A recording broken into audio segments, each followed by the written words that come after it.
G'day, MBS here. Well, isn't she a beauty? Beautiful LC Torana XU-1 with a 186, and it's got triple 175 CD Strombergs on it with a Bathurst cam. So it's a very nice little car. Now I'm doing actually a request. I don't normally do these because I don't have the resources generally to do requests. But in this case, this one popped up and it's got an electronic distributor in it, which someone has asked me, how do you use static time in the electronic distributor? You've seen my points video. Quite easy to static time with points, because as soon as the points crack open you get the spark, and the timing is within 1 degree if you do it properly. With electronic, you don't get that spark when you pass the reluctor and the stator past each other. It's too slow. It has to be turning at least 200 RPM to get a signal to go to the electronic box in the distributor to throw the spark. So noisy area around here, it's dogs or aeroplanes. So I'm going to just show you how I've always done it in the past. It's not totally accurate. You'll never get this with, spot on, because you don't have that visual spark getting thrown, or the points cracking open, you see the spark or whatever, or even the test light. The test light will not work on this. When I've done the static timing with points, you put a test light on there, light comes on, there's your timing. With this, that doesn't work. Alright, so you have to find another method, and I've always found this pretty good, this method, and I'm going to bring the camera over, shine it down in there, get a head torch on so you can see properly, and we'll show you how to line up the distributor to get the timing, well, within 2 degrees, 2-3 degrees, so then you can throw a timing light on it and set it up properly. But we'll see how close we can get this thing. I've put it on the timing mark. This is at 10 degrees before top dead center. So the mark is actually right on the edge of the marks, on the timing cover, because that long stroke, that's on your timing cover. On this, oh boy, bit burpy, too much Coke. Yeah, that's 5 degrees, so you've got to add another 5 degrees to that to make it 10. So we virtually run the timing mark right on the edge of that little block where the timing marks are. So, alright, so we've lined that up. We'll take the cap off. We'll spin the dizzy around and put it where I reckon it should be close enough.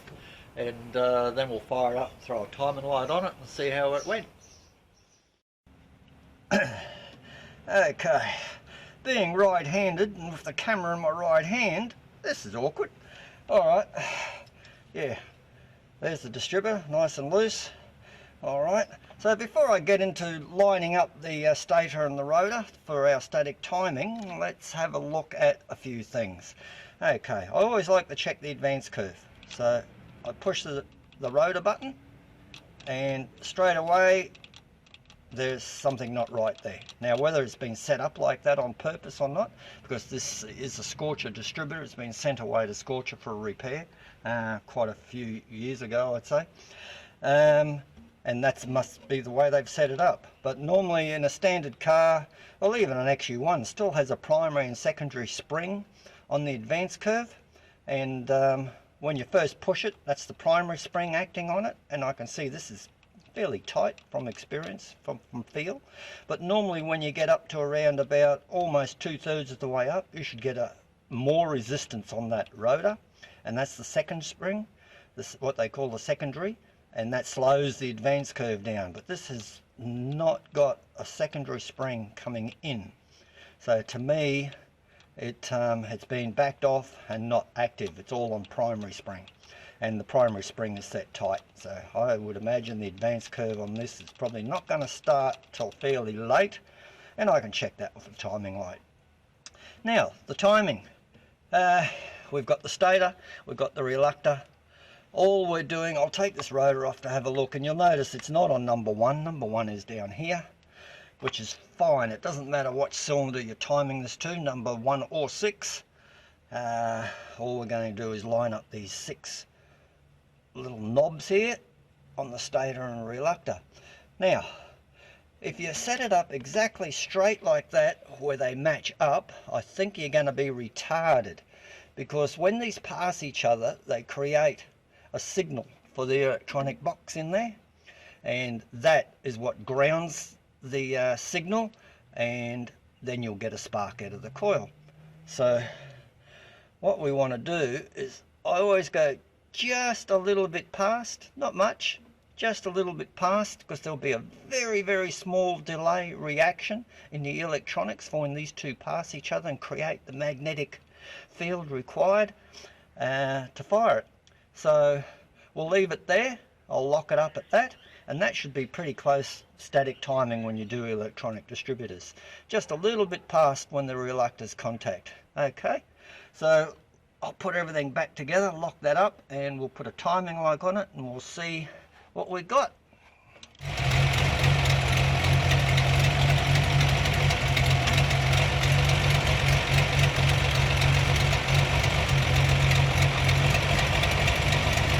That's weird.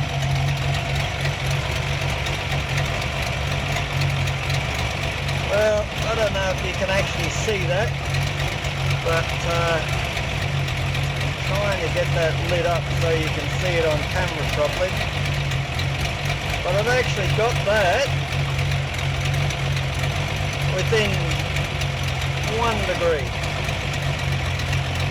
Okay, I'm just doing this little backup just in case that bit of video didn't come out. It looks like my camera, as I bring it in close, starts doing stupid crap because of interference or something underneath this bonnet. So, because that little bit didn't turn out, I'll tell you, I got it within 1 degree static timing the way we did. Alright, so that's a pretty good result. So just remember, if you want to static time the electronic distributor, just turn it just that little bit past whether the stator is meeting the reluctor and advance it just that little bit more, maybe 1 or 2 degrees, distributor degrees, and I think you'll be pretty close. I hope that was helpful for you guys, especially for the guys that asked for this video, and I hope now you'll be able to static time your own engine and get it pretty close. Catch you in another video. Right guys, just a little bit of maintenance advice for you for the electronic distributor. No matter what you've got, a Ford, a Holden, if it's got this type of module on it, I think they call them a BIM 024 is the part number. Little electronic module that fits underneath this cap, and just undo the 2 screws and it'll expose the module. Remove the 4 terminals off it carefully and just take the module out. You'll notice there's a white grease on it. Well, if you're lucky it's still white grease, otherwise it would be just a solid piece of goop, which is not doing any good whatsoever. What you have to have underneath that module is heatsink grease. They use it in computers, you know, you put it on your CPU, between the fan and the CPU, dissipates heat. Now, if you've never ever done it, you should do it, because it'll make your module last longer. It'll stop it from overheating. So all you do is, once you've removed it, clean the base, that little aluminium extension there, just wipe it all clean, wipe the bottom of your module clean, and then you can get some of this grease. It's just white paste, okay. Boom. You smear that all over your module on the base only. That's contacting the base of the distributor. And stick your module back in and screw it back up. Now don't do those screws too tight, just a little bit on the slightly less than firm side. And your module will last you considerably longer, because that white paste will take the heat out of the module for you a lot better than no grease at all. Okay, thank you. I thought I'd just add that in there.